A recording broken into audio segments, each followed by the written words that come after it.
Jules Verne's The Mysterious Island, a rare sequel from an author not known for them, and in this case, to 20,000 Leagues Under the Sea, his most famous work. If you enjoyed this sort of content, I hope you'll remember to like, subscribe, hit the bell icon, and leave a comment. It really helps us out. And don't forget to join us over on Twitch for our readings Mondays, Tuesdays, Thursdays, and Fridays at 6 p.m. Pacific. And now, on to the story. Chapter 5. Cyrus Harding and his companions slept like innocent marmots in the cave which the jaguar had so politely left at their disposal. At sunrise, all were on the shore at the extremity of the promontory, and their gaze was directed towards the horizon, of which 2/3 of the circumference were visible. For the last time, the engineer could ascertain that not a sail nor the wreck of a ship was on the sea, and even with the telescope, nothing suspicious could be discovered. There was nothing either on the shore, at least, in the straight line of 3 miles which formed the south side of the promontory, for beyond that, rising ground at the rest of the coast, and even from the extremity of the Serpentine Peninsula Claw Cape, could not be seen. The southern coast of the island still remained to be explored. Now, should they undertake it immediately and devote this day to it? This was not included in their first plan. In fact, when the boat was abandoned at the sources of the Mersey, it had been agreed that after having surveyed the west coast, they should go back to it and return to Granite House by the Mersey. Harding then thought that the western coast would have offered refuge, either to a ship in distress or to a vessel in her regular course. But now, as he saw that this coast presented no good anchorage, he wished to seek on the south what they had not been able to find on the west. Gideon Spilett proposed to continue the exploration, that the question of the supposed wreck might be completely settled, and he asked at what distance Claw Cape might be from the extremity of the peninsula. "About 30 miles," replied the engineer, "if we take into consideration the curvings of the coast." 30 miles, returned Spilett. "That would be a long day's march. Nevertheless, I think that we should return to Granite House by the south coast."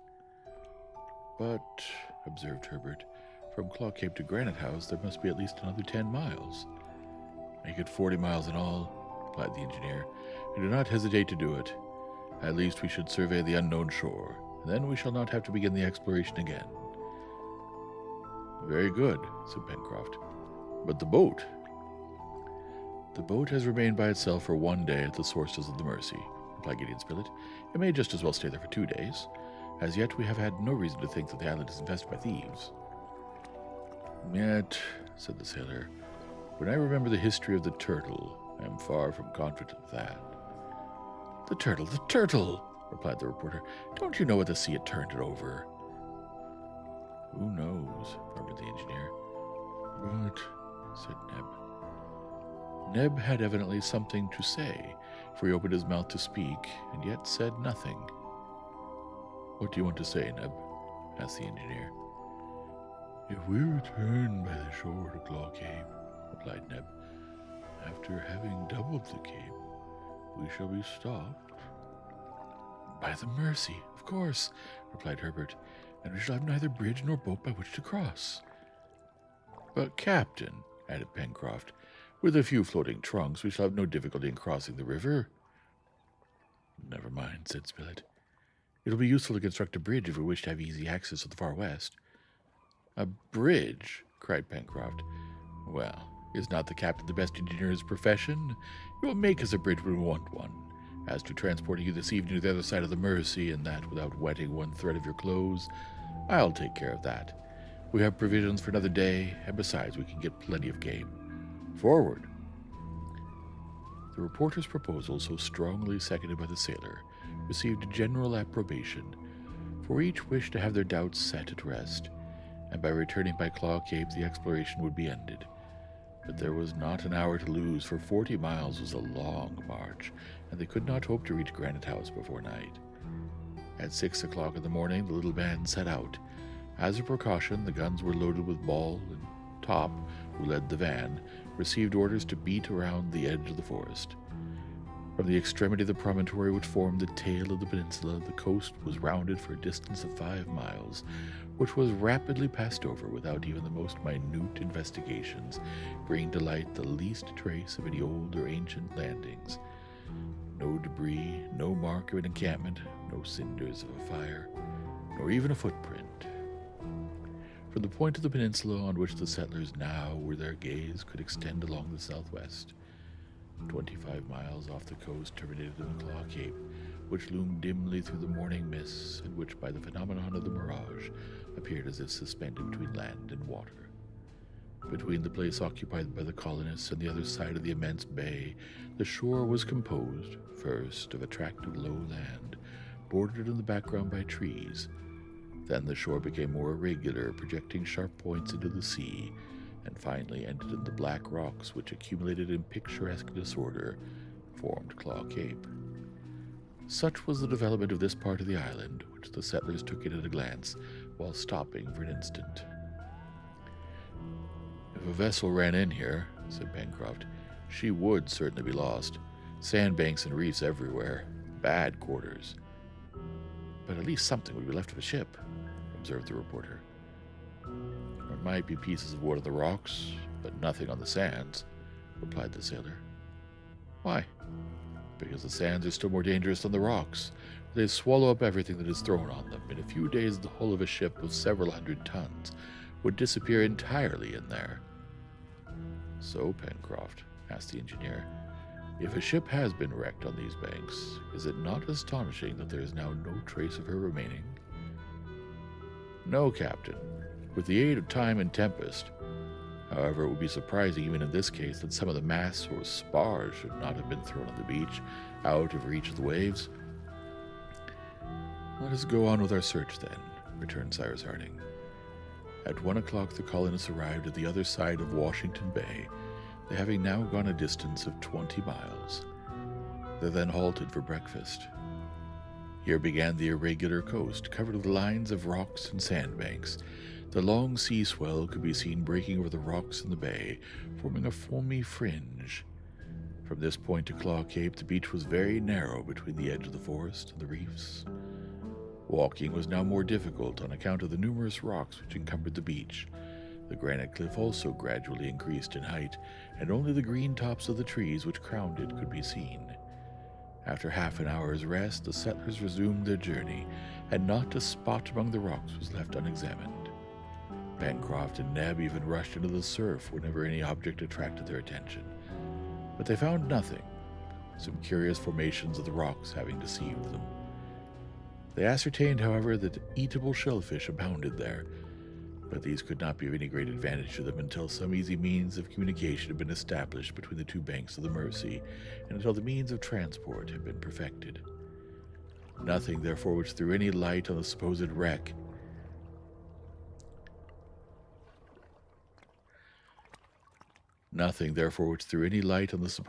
could be found on this shore, yet an object of any importance, such as the hull of a ship, would have been seen directly, or any of her masts and spars would have been washed on shore just as the chest had been, which was found 20 miles from here. But there was nothing. Towards 3 o'clock, Harding and his companions arrived at a snug little creek. It formed quite a natural harbor, invisible from the sea, and was entered by a narrow channel. At the back of this creek, some violent convulsion had torn up the rocky border, and a cutting, by a gentle slope, gave access to an upper plateau which might be situated at least 10 miles from Claw Cape, and consequently 4 miles in a straight line from Prospect Heights. Gideon Spilett proposed to his companions that they should make a halt here. They agreed readily, for their walk had sharpened their appetites, and although it was not their usual dinner hour, no one refused to strengthen himself with a piece of venison. This luncheon would sustain them until their supper, which they intended to take at Granite House. In a few minutes the settlers, seated under a clump of fine sea pines, were devouring the provisions which Neb produced from his bag. This spot was raised from 50 to 60 feet above the level of the sea. The view was very extensive, but beyond the cape it ended in Union Bay. Neither the islet nor Prospect Heights was visible, and could not be from thence, for the rising ground of the curtain of trees closed the northern horizon. It is useless to add that notwithstanding the wide extent of sea which the explorers could survey, and though the engineer swept the horizon with his glass, no vessel could be found. The shore was of course examined with the same care from the edge of the water to the cliff, and nothing could be discovered even with the aid of the instrument. "Well," said Gideon Spilett, "it seems we must make up our minds to console ourselves with thinking that no one will come to dispute with us the possession of Lincoln Island." "But the bullet," cried Herbert. "That was not imaginary, I suppose." "Hang it, no," exclaimed Pencroft, thinking of his absent tooth. "Then what conclusion may be drawn?" asked the reporter. "This," replied the engineer, "that 3 months or more ago a vessel, either voluntarily or not, came here." "What? Then you admit, Cyrus, that she was swallowed up without leaving any trace?" cried the reporter. "No, my dear Spilett, but you see that if it is certain that a human being set foot on the island, it appears no less certain that he has now left it." "Then if I understand you right, Captain," said Herbert, "the vessel has left again." "Evidently." "And we have lost an opportunity to get back to our country," said Neb. "I fear so." "Very well, since the opportunity is lost, let us go on. It can't be helped," said Pencroft, who felt homesickness for Granite House. But just as they were rising, Top was heard loudly barking, and the dog issued from the wood, holding in his mouth a rag soiled with mud. Neb seized it. It was a piece of strong cloth. Top still barked, and by his going and coming seemed to invite his master to follow him into the forest. "Now there's something to explain the bullet," exclaimed Pencroft. "A castaway," replied Herbert. "Wounded, perhaps," said Neb. "Or dead," added the reporter. All ran after the dog, among the tall pines on the border of the forest. Harding and his companions made ready their firearms in case of an emergency. They advanced some way into the wood, but to their great disappointment, they as yet saw no signs of any human being having passed that way. Shrubs and creepers were uninjured, and they had even to cut them away with the axe, as they had done in the deepest recesses of the forest. It was difficult to fancy that any human creature had ever passed there, but yet Top went backward and forward, not like a dog who searches at random, but like a dog being endowed with a mind who was following up an idea. In about 7 or 8 minutes, Top stopped in a glade surrounded with tall trees. The settlers gazed around them, but saw nothing, neither under the bushes nor among the trees. "What is the matter, Top?"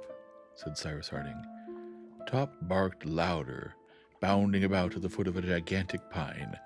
All at once Pencroft shouted, "Oh, splendid! Capital!" "What is it?" asked Spilett. "We've been looking for a wreck at sea or on land." "Well?"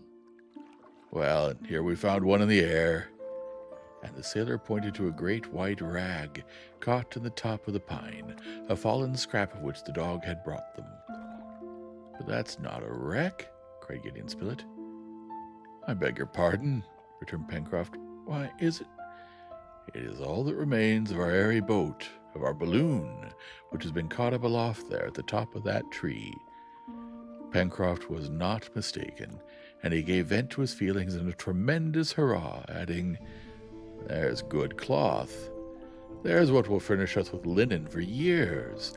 There's what will make us handkerchiefs and shirts. Aha, Mr. Spilett, what do you say to an island where shirts grow on trees?" It was certainly a lucky circumstance for the settlers in Lincoln Island that the balloon, after having made its last bound into the air, had fallen on the island and thus given them the opportunity of finding it again, whether they kept the case under its present form, or whether they wished to attempt another escape by it, or whether they usefully employed the several hundred yards of cotton, which was of fine quality. Pencroft's joy was therefore shared by all. But it was necessary to bring down the remains of the balloon from the tree, to place it in security, and this was no slight task. Neb, Herbert, and the sailor, climbing to the summit of the tree, used all their skill to disengage the now reduced balloon. The operation lasted 2 hours, and then not only the case, with its valve, its springs, its brasswork, lay on the ground, but the net, That is to say, a considerable quantity of ropes and cordage, and the circle, and the anchor. The case, except for the fracture, was in good condition, only the lower portion being torn. It was a fortune which had fallen from the sky. "All the same, Captain," said the sailor, "if we ever decide to leave the island, it won't be in a balloon, will it? These airboats won't go where we want them to go, and we've had some experience in that way. Look here, we'll build a craft of some 20 tons, and then we can make a mainsail, a foresail, and a jib out of that cloth. As to the rest of it, that will help to dress us." "We shall see, Pencroft," replied Cyrus Harding. "We shall see. In the meantime, we must put it in a safe place," said Neb. They certainly could not think of carrying this load of cloth, ropes, and cordage to Granite House, for the weight of it was very considerable, and while waiting for a suitable vehicle in which to convey it, it was of importance that this treasure should not be left longer exposed to the mercies of the first storm. The settlers, uniting their efforts, managed to drag it as far as the shore, where they discovered a large rocky cavity, which, owing to its position, could not be visited either by the wind or rain. "We needed a new locker, and now we have one," said Pencroft. "But as we cannot lock it up, it will be prudent to hide the opening. I don't mean from two-legged thieves, but from those with 4 paws." At 6 o'clock, all was stowed away, and after having given the creek the very suitable name of Port Balloon, the settlers pursued their way along Claw Cape. Pencroft and the engineer talked of the different projects which it was agreed to put into execution with the briefest possible delay. It was necessary first of all to throw a bridge over the Mersey, so as to establish an easy communication with the south of the island. Then the cart must be taken to bring back the balloon, for the canoe alone could not carry it. Then they would build a decked boat, and Pencroft would rig it as a cutter, and they would be able to undertake voyages of circumnavigation round the island, etc.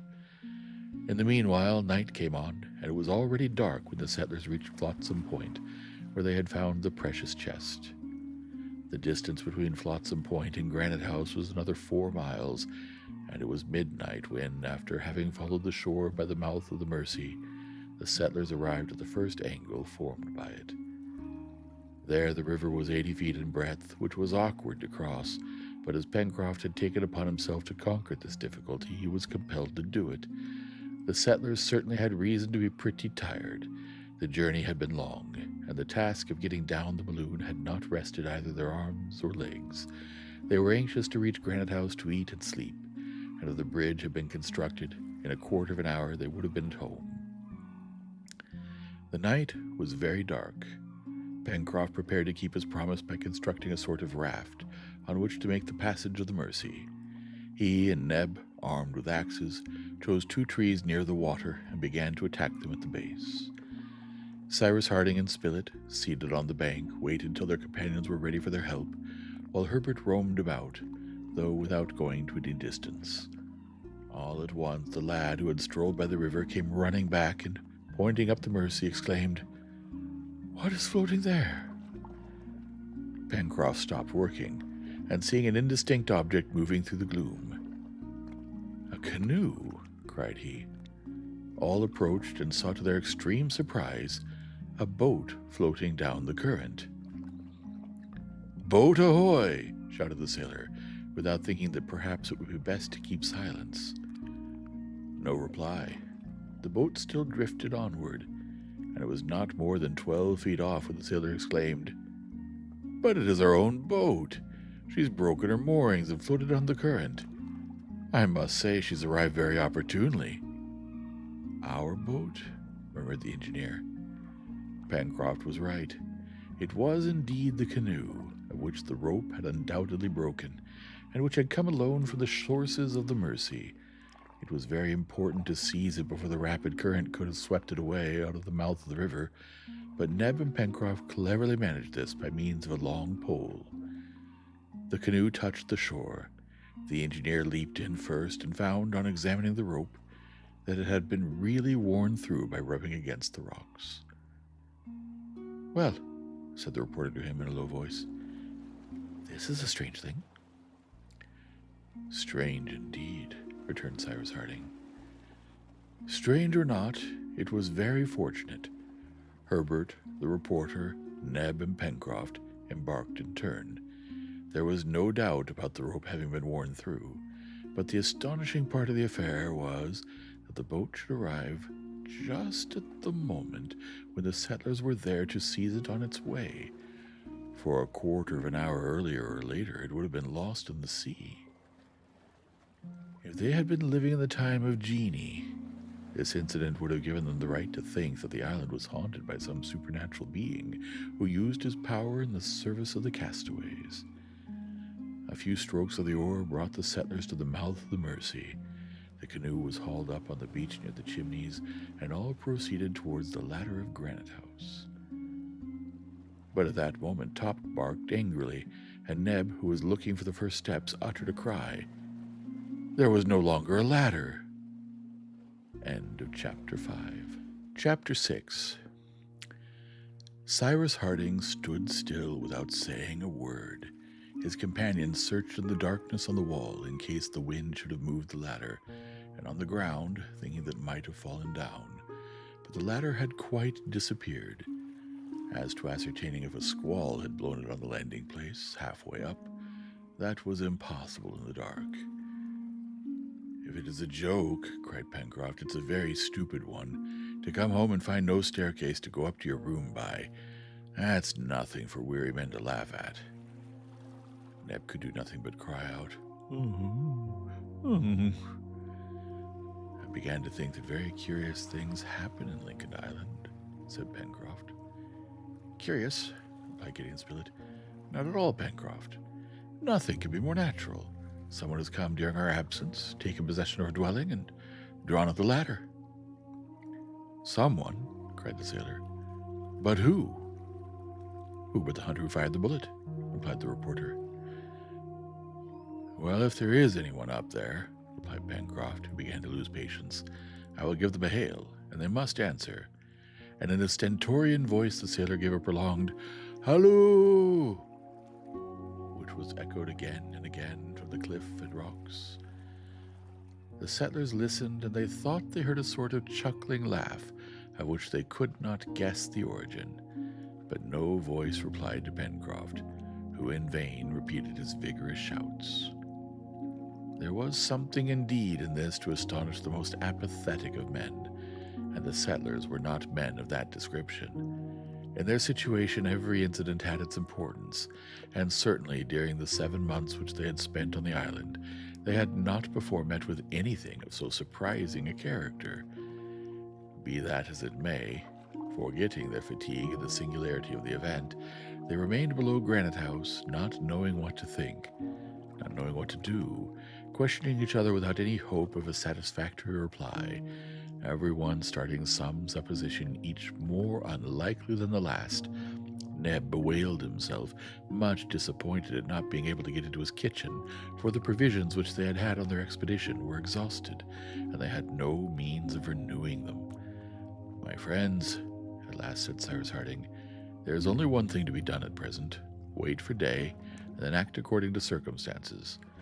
But let us go to the Chimneys. There we shall be under shelter, and if we cannot eat, we can at least sleep.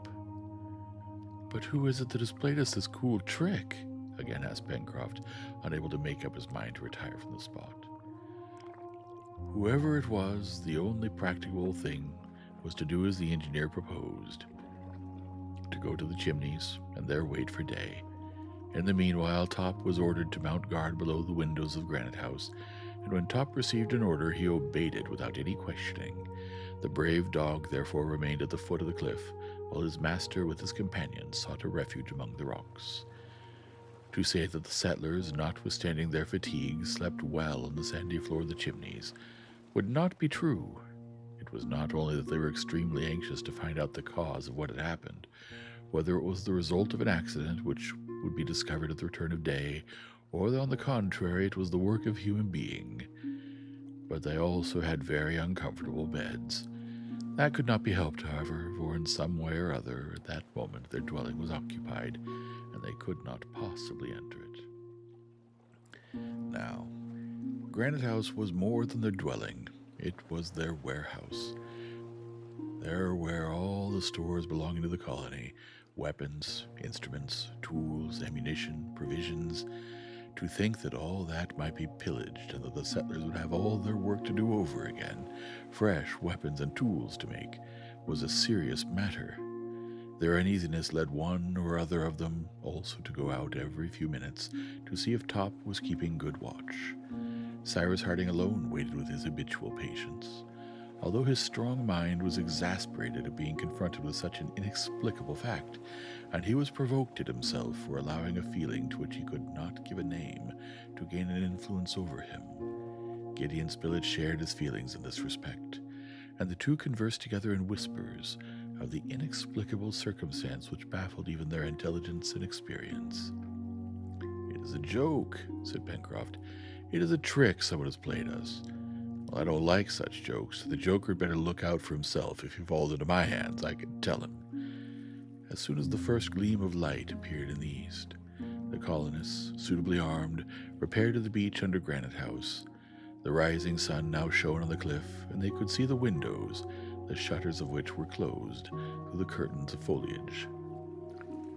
All here was in order, but a cry escaped the colonists when they saw that the door, which they had closed on their departure, was now wide open. Someone had entered Granite House. There could be no more doubt about that. The upper ladder, which generally hung from the door to the landing, was in its place, but the lower ladder was drawn up and raised to the threshold. It was evident that the intruders had wished to guard themselves against a surprise. Pencroft hailed again. No reply. "The beggars!" exclaimed the sailor. "There they are, sleeping quietly as if they were in their own house. Hello there, you pirates, brigands, robbers, sons of John Bull." When Pencroft, being a Yankee, treated anyone to the epithet of son of John Bull, he considered he had reached the last limits of insult. The sun had now completely risen, and the whole facade of Granite House became illuminated by its rays. But in the interior, as well as on the exterior, all was quiet and calm. The settlers asked if Granite House was inhabited or not, and yet the position of the ladder was sufficient to show that it was. It was also certain that the inhabitants, whoever they might be, had not been able to escape. But how were they to be got at? Herbert then thought of fastening a cord to an arrow, and shooting the arrow so that it should pass between the first rounds of the ladder which hung from the threshold.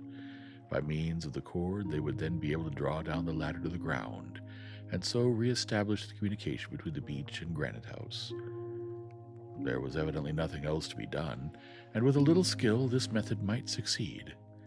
Very fortunately, bows and arrows had been left at the chimneys, where they also found a quantity of light hibiscus cord. Pencroft fastened this to a well-feathered arrow. Then Herbert, fixing it to his bow, took a careful aim for the lower part of the ladder. Cyrus Harding, Gideon Spilett, Pencroft, and Neb drew back, so as to see if anything appeared at the windows. The reporter lifted his gun to his shoulder and covered the door. The bow was bent, the arrow flew, taking the cord with it, and passed between the last two rounds. The operation had succeeded. Herbert immediately seized the end of the cord, but at that moment, when he gave it a pull to bring down the ladder, an arm, thrust suddenly out between the wall and the door, grasped it and dragged it inside Granite House. "The rascals!" shouted the sailor. "If a ball can do anything for you, you shall not have long to wait for it." "But who was it?" asked Neb. "Who was it? Didn't you see?" "No. It was a monkey, a sapajou, an orangutan, a baboon, a gorilla, a sagoin. Our dwelling has been invaded by monkeys who climbed up the ladder during our absence." And at this moment, as if to bear witness to the truth of the sailor's words, 2 or 3 quadrumana showed themselves at the windows, from which they had pushed back the shutters and saluted the real proprietors of the place with 1,000 hideous grimaces. "I knew that it was only a joke," cried Pencroft, "but one of the jokers shall pay the penalty for the rest." So saying, the sailor, raising his piece, took a rapid aim at one of the monkeys and fired. All disappeared, except one who fell mortally wounded on the beach. This monkey, which was of a large size, evidently belonged to the first order of the quadrumana. Whether this was a chimpanzee, an orangutan, or a gorilla, he took rank among the anthropoid apes, who are so called from their resemblance to the human race. However, Herbert declared it to be an orangutan. "What a magnificent beast!" cried Neb. "Magnificent if you like," replied Pencroft, "but still I do not see how we are to get into our house." "Herbert is a good marksman," said the reporter, "and his bow is here. You can try again." "Why, these apes are so cunning," returned Pencroft. "They won't show themselves again at the window, and so we can't kill them. And when I think of the mischief they may do in the rooms and storehouse—" "Have patience," replied Harding. "These creatures cannot keep us long at bay." "I shall not be sure of that till I see them down here," replied the sailor. "And now, Captain, do you know how many dozens of these fellows are up there?" It was difficult to reply to Pencroft, and as for the young boy making another attempt, that was not easy. The lower part of the ladder had been drawn again into the door, and when another pull was given, the line broke and the ladder remained firm. The case was really perplexing. Pencroft stormed. There was a comic side to the situation, but he did not think it funny at all. It was certain that the settlers would end by reinstating themselves in their domicile and driving out the intruders. But when and how? This is what they were not able to say. 2 hours passed, during which the apes took care not to show themselves. But they were still there, and 3 or 4 times a nose or a paw was poked out at the door or windows, and was immediately saluted by a gunshot. "Let us hide ourselves," at last said the engineer. "Perhaps the apes will think we've gone quite a way, and will show themselves again. Let Spilett and Herbert conceal themselves behind those rocks, and fire on all that may appear." The engineer's orders were obeyed, and while the reporter and the lad, the best marksmen in the colony, posted themselves in a good position, but out of the monkey's sight, Neb, Pencroft, and Cyrus climbed the plateau and entered the forest in order to kill some game, for it was now time for breakfast, and they had no provisions remaining. In half an hour the hunters returned with a few rock pigeons, which they roasted as well as they could. Not an ape had appeared. Gideon Spilett and Herbert went to take their share of the breakfast, leaving Top to watch under the windows. They then, having eaten, returned to their post. 2 hours later their situation was in no degree improved. The quadrumana gave no sign of existence, and it might have been supposed that they had disappeared. But what seemed more probable was that, terrified by the death of one of their companions, and frightened by the noise of the firearms, they had retreated to the back part of the house, or probably even into the storeroom. And when they thought of the valuables which the storeroom contained, the patience so much recommended by the engineer fast changed into great irritation, and there was certainly room for it. "Decidedly, it's too bad," said the reporter. "The worst of it is, there's no way of putting an end to it." "But we must drive these vagabonds out somehow," cried the sailor. "We could soon get the better of them, even if there are 20 of the rascals, but for that we must meet them hand to hand. Come now, is there no way of getting at them?" "Let us try to enter Granite House by the old opening of the lake," replied the engineer. "Oh," shouted the sailor, "I never thought of that." This was in reality the only way by which to penetrate into Granite House, so as to fight with and drive out the intruders. The opening was, it is true, closed up with a wall of cemented stones, which it would be necessary to sacrifice, but that could easily be rebuilt. Fortunately, Cyrus Harding had not as yet effected his project of hiding this opening by raising the waters of the lake, for the operation would then have taken some time.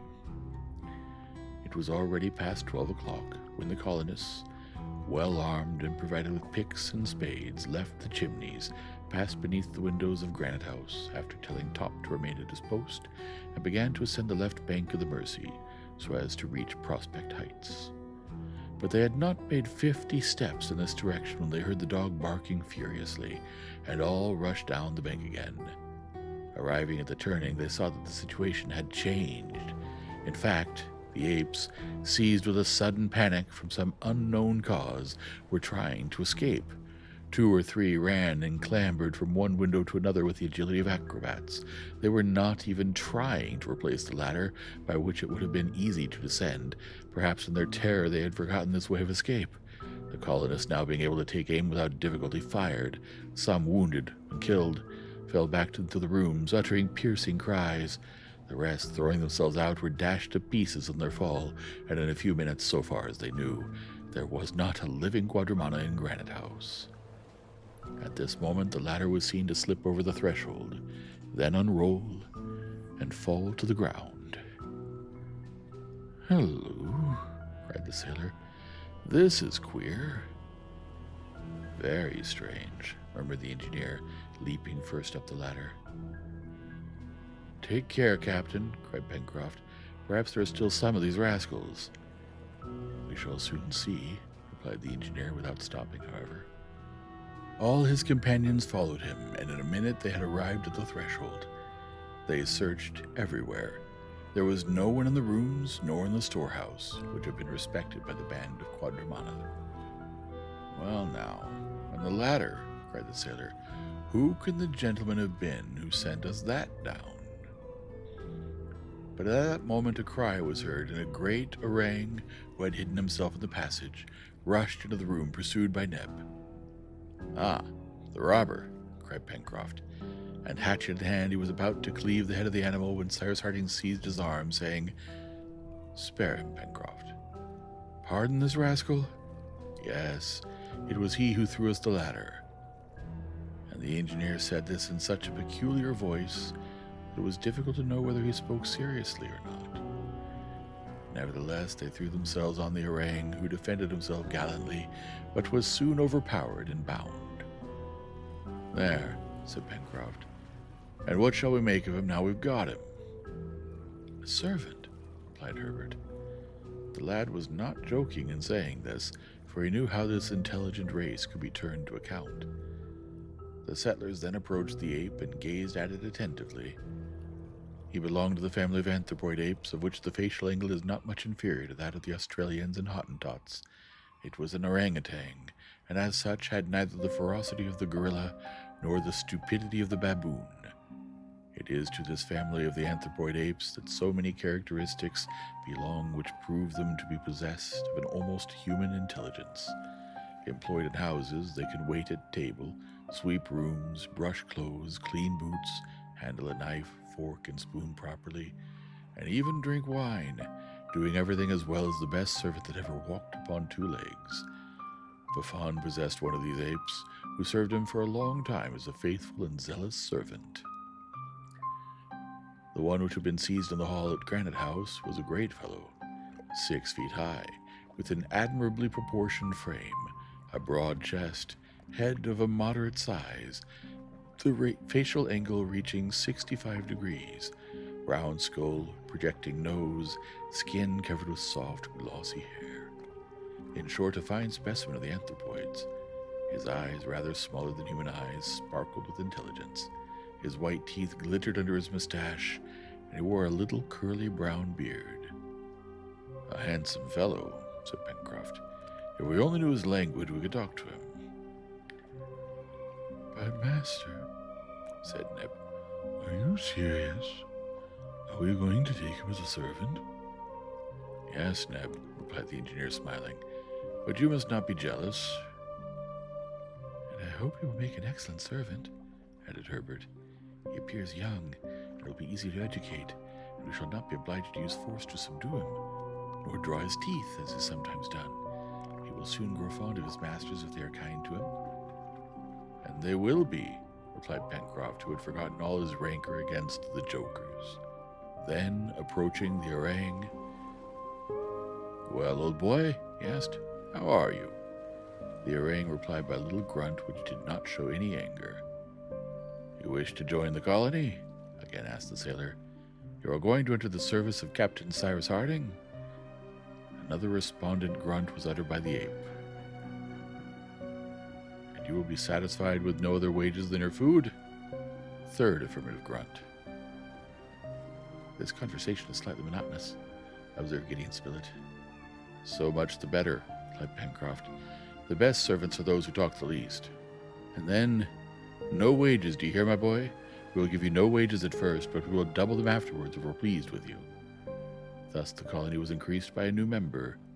As to his name, the sailor begged that in memory of another ape which he had known, he might be called Jupiter, and Jup for short. And so, without more ceremony, Master Jup was installed in Granite House. End of chapter 6. Well, they're still alive. Let's see what happens next, shall we? If you've enjoyed this sort of content, I hope you'll remember to hit the like and subscribe, smash that bell icon, and leave a comment. It really helps us out. Good night now.